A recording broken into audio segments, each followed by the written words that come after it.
Kaixo, egunon guztioi, ongi etorri enpresarian webgune honetara. Martinez naiz, Bai Euskari Elkarteko teknikaria, dakizuen bezala enpresarian Bai Euskari Elkarteak kudeatzen duen proiektua da. Eta gaurkoan ikasi erakundaren egoitzan gaude Donostin, eta gurekin Arantzazu Muñoa eta Olatz Azpiroz izango ditugu. Ainhoa Azpiroz. Ainhoa, barkatu. Barkatu Ainhoa. Eta, esan bezala, ikasin egoitzan gaude, eta, beti bezala, saioak 15 minutuko iraupena izango du. Saioa bukatzen danen, galderak egiteko aukera izango dezue, eta artetxo bat izango dezue galderak egiteko, eta, animatzea izuet, interatuatzen galderak, dauzkatzuen zalantzak eta planteatzen, eta pixkat, abertze esate eguten ikasi erakundetikan, eta uste interesgarria izan daitekeela.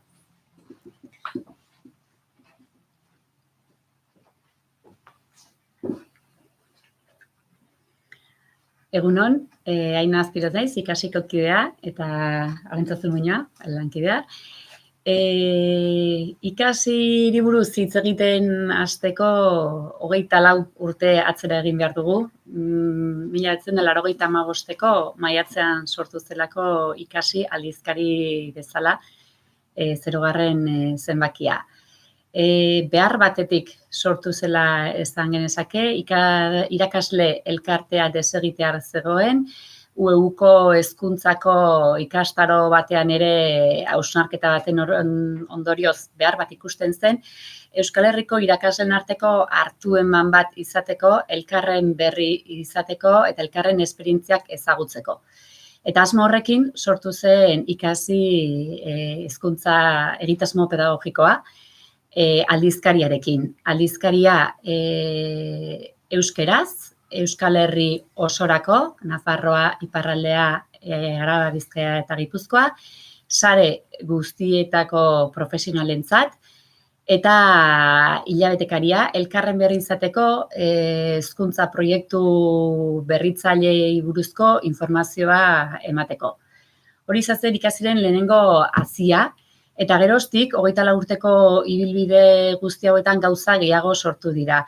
Beti, bi hildo nagusi izan, alde batetik euskera, euskarazko irakaskuntza, Euskal Herriko irakaskuntzari bultzada emateko euskaraz lan egiten duten profesionalei erantzuteko, eta bestetik beharrak ikusita dauden, hutsuneak eta beharrak ikusita horiek betetzera etorri da ikasi, eta egindu, horri jarraituz egindu ibilbide osoa. Orduan, esan bezala hasieran aldizkaria izan zen lehen hazia, baina gerora etorri zen adibidez jardunaldiak, asteburutako jardunaldiak, ikusten zen gai interesgarri baten inguruan, edo kezka sortzen zuen gaien inguruan jardunaldiak egiten hasi ginen, asteburutan, eta hori gero evoluzionatuz joan da asteburutakoetatik udako topaketetara pasa ginen. Uztaila hasieran, udako topaketak 3 egunez, ikastaro eskaintza zabal bat, bereziki urte gehienetan Donostian egin dena, baina Bilbon ere urte batzuetan bai, eta hor ere, hutsune bat ikusi zelako, formazioa euskeraz jasotzeko beharra ikusten zelako. Aurretik beste formazio batzu bat zeuden, baina gazteleraz asko, eta orduan beste zutabetako bat udako topaketena hori izan zen. Euskaraz izatea formakuntza, gutxienez, erdia bintzat, eta gero topagune edo topatzeko gune bat izatea. Aurten udako topaketek 20 urte beteko dituzte, eta hori pixkat geroxeago igual sakonduko dugu. Bitartean, ibilbideko egitasmo gehiago aipatuko ditugu. Bai, igual pedagogikoki aipatzea baita ere interesgarria da, eskola berria edo pedagogia aktiboak izan dituela oinarri ikasi-kasieratik. Eta zer da hori? Umea erdigunean jartzen duen hezkuntza proiektua. Umea ikusirik ekimena duen subjektu politiko bezala. Eta hor, kanpoko iturrietatik edan dugu, eta geure iturrietatik ere bai, eta pixkat bidea hortik jorratu dugu, ikusiz beti ere unean, bai kanpoan da bai hemen, zer hezkuntza proiektu berri sortzen diren, zer ekar daitekeen gure eskoletara, gure eskoletakoa zer erakutsi daitekeen kanpoan, eta horren arira, Ainhoak lehen aipatu ditu, adibidez, jardunaldiak, bidaia pedagogikoak ere egiten ditugu. Azken urteetan adibidez, aurten aste santuko bigarren astean Katalunian izan ginen, irakasle talde batekin, orain urte bete Kuban, orain dela 2 urte Finlandian ere bai, Italiako Reggio Emilian, Estonian, eta horietatik ere, asko jasotzen dugu, eta irakasleak ere oso prestu daude, bai gure bestelako formazioetan parte hartzeko, eta baita ere horrelako bidaietara eta joateko. Bai, eta ibilbide horretan zehar, esan dugun bezala, hutsuneak ikusiz, hori erantzuten saiatu gara. Orain dela ja urte batzuk, ibilbidearen hasiera aldean esango genuke, hutsune bat ikusten zen adibidez, aurrek jolasterako garaian ez zutela euskeraz abesten soka saltoan, edo gomatan, edo orduan hor bilketa bat egin zen, euskera da zeudelako abestiak, eta hor jolasen abestiak izeneko CD-ak argitaratu ziren, non entzuten ziren jolasoetan erabiltzeko abestiak. Ondoren, DVD-ak argitaratu ziren, ze jolasetanko abestiak ziren, jolasoiek ikusteko, eta baita ikastaroak ere eskaini ziren horren inguruan. Hor jolasoiek abestiak eta jolasak ikasteko. Bereziki, irakasle edo hezkuntzan zebilen jendearentzat. Horre urtsintxa izialdi taldearekin elkarlanean ditu ginen, eta gero, beraiek jarraitu zuten hildo hori jorratzen, eta guk utzi egin genuen. Esan bezala, beti izan delako helburuetako bat, beste batzuk egiten badute, guk utzi egiten dugu. Ikusten badugu beste inork ez duela egiten, orduan heltzen diogu. Eta pixkat, horren hildotik etorri dira, aziezi aldizkaria ere horra aipatu genezake. Momentu honetan azkenean hanka bat eskola da, hasieratik izan da, hezkuntza formala batez ere, naiz eta gero jolasak eta ere egin diren eta arlo horretan ere sartu izan garen. Gero bigarren zutabea ikusi zen hori, eskolan bai lana egiten ari ziren, baina eskoletara noski etxeetatik edo familietatik doazumeak. Orduan beharra ikusi zen, familiei zuzenduta ere material bat edo sortzeko. Eta horrekin sortu genuen aziezi aldizkaria. Horrezan bezala, hasieran Euskal Herriko Guraso Elkartearekin harremanetan jarri ginen, pentsatzen genuelako esparru hori berea dela, eta ia beraiek asmorik edo bazuten horrelako produktu bat edo egiteko beharra ikusten zelako. Ikusirik beraiek ez zutela heltziotela helduko gai honi, orduan hasi ginen gu aldizkariarekin. Eta, gaiak, horixe, bai azierarekin eta heziketarekin zerikusia duten gaiak, gurasoak umea izateko proiektuarekin daudenetik hasi, eta 18 urtera arte, edo nerabezaroko kontuak ere hor jorratzen ditugu. Gai pedagogikoak ere bai, eta sozialak ere bai.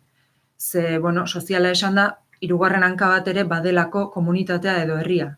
Eta hor ikasi bezala, herri hezitzailearen egitasmoaren barruan gaude sartuta, eta uste dugulako, horixe, azkenean komunitatean ere hazi egiten dela umea, hezi egiten dela, eta ezinbesteko zutabea dela. Beraz, izango lirateke eskola, familia eta komunitatea edo herria. Horiek izango lirateke gaur egun ikasik dituen 3 hanka. Eta 4. adar bezala, iaz aurkeztu genuen hezkuntza proposamena. Hezkuntza, urtebeteko hausnarketa bat egin zen, hemen ikasi taldeko adituekin, arituekin, unibertsitateko jendearekin, hezkuntzaren gaur egungo egoeraz eta etorkizunera begira hezkuntzak, Euskal Herriko hezkuntza hobetzeko zen gako ikusten diren. Eta orduan hor hezkuntza hobetzeko soru pedagogikoa eta etikoa izeneko dokumentu bat aurkeztu genuen, hezkuntza hobetzeko 10 gakorekin, eta hori gizarte osoari aurkeztu diogu, eztabaidagai izan dadin, eta denok Euskal Herriko hezkuntza hobetzen jarraitu dezagun, aipatutako 3 ildo horietan, eskolan, familian eta herrian. Bai, eta hor, helburua baita ere bada kohesioa. Guztiek lekua izango duten hezkuntza proposamen bat izan nahi izan du. Zatiketak albo batera utzita, edo behintzat proposamen hori egiten parte hartu dutenen xedea hori izan da. Eta, bueno, Ainoak esan du, kolaboratzaile taldea handi batek hartu dela parte, eta gero baita ere, unibertsitateko aditu askok eta unibertsitatekoak ez direnek ere bai, bakoitzak bere arloan. Baldin badago esate baterako 0-3 adintarteak duen garrantziaren inguruko bloke bat, horretan aditu den jendeak hartu du parte. Edota Euskal Kurrikulumaren gaian, horretan aritu eta aditu denak. Orduan, nekarpen zabal batekin jositako hezkuntza proposamena izan da, eta hori hartzun pixkat ere izan du gizartean eta horretan jarraitzen dugu. Orain bestalde eskuartean, momentu honetan ditugun gaien artean, oraintxe ari gara Euskal Herrian erreferente diren pedagogoen inguruko liburu bat amaitzen, eta ekainean bertan aurkeztuko dugu. Eta horrez gain, lehen aipatu dugu udako topaketek aurten 20. urte urrena dutela, eta egitarau nahiko zabala antolatu dugu. Bi berrekuntza nagusi aurten batetik, egitarau inoiz baino zabalago, 35 ikastarotan parte hartzeko aukera izango dute, bereziki irakaslei zuzenduta dago, baina irakasle ez direnek ere bestelako profesionalek edota gurasoek ere parte har dezakete, hau irekia da. Eta uztailaren 2, 3 eta 4 izango dira. Baina aurten, ospakizun gisa, horrezaz aparte nahi izan dugu jardunaldi handi bat edo, mahai inguru batzuk finean dira, mahai inguru batzuk antolatuta. Hori antolatu dugu uztailaren baterako, hau astelena da. Eta hemen ere oso jende esanguratsua ekarri dugu nahi izango dugulako hezkuntzari begiratu, baino pixkat bestelako begirada batekin. Eta bere arloan aitzindari den jendeari pasadiogu gonbidapena. Izan zientzialari, ekonomialari, politikari, gizarte gaietan aditu beste arlo bateko jendea ekarrena izan dugu. Bai, pixka da arlo horietan egiten ari diren horrek, lanak, ekarpenak eta barrak, hezkuntzan, ekarpen egin dezakete hezkuntzan, beraiek egiten ari diren lan horrek, eta beraien ikuspegia interesgarria iruditzen zaigu. Hezkuntzan gabiltzanok, hezkuntza beti guk elkarrekin egon beharrean kanpoko ikuspegi bat izateko. Orduan horre esan bezala, 4 mahai inguru antolatu ditugu, 2 gazteleraz izango eta 2 euskaraz, esan bezala euskara garrantzi ematen diolako, baina beste jende interesgarri batera ekarri nahi gendulako, eta kanpotekan ekarriko ditugun hauei 2 galdera orokor planteatu dizkiegu. 10-20 urte barru nolako gizartea irudikatzen duten, zer behar edo zer premia izango diren, eta gizarte horretarako nola prestatu behar ditugun neskamutilak. Hori da bota diegun erronka, galdera hori erantzutea, eta gero ondoren mahai inguruetan sortuko dira, bakoitza datorren esparrutik, ekarpen gehiago. Eta parteiden artean izango dira, izen batzuk esatearen, Juan Jose Ibarretxe, Idurre Eskisabel, Jon Sarasua, Eike Freire, David Fernández, Mar Gainigez, Maitane Arnoso, oso sarrazakeriakoa, Aritzo Txandiano, Fagor taldekoa, eta abar. Baina, gure webgunean, ikasi.eusen horren guztiaren inguruko informazioa dago, eta izena ere eman daiteke. Eta gero, urrengo egunetako ikastaroetan, baita ere gaitegia zabala da. Hasi, 0-3ko gaietatik, 0-3 adintarteko gaietatik, gero pedagogia sistemikoa, patioak, heziketa berdea, Montessori pedagogia, heriotzaren lanketa, yoga eskolan, barnekotasuna lantzen, horrela, 35 ikastarora iritsi arte. Bai, informazio zehatza guzti horri buruz ikasiko webgunean, ikasi.eusen.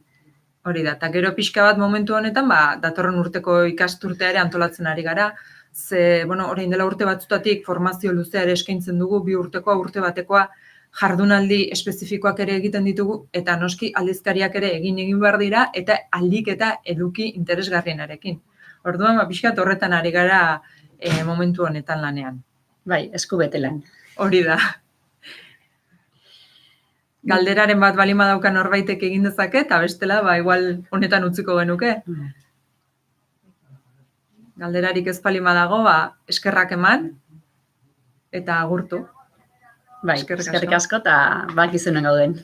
Agur.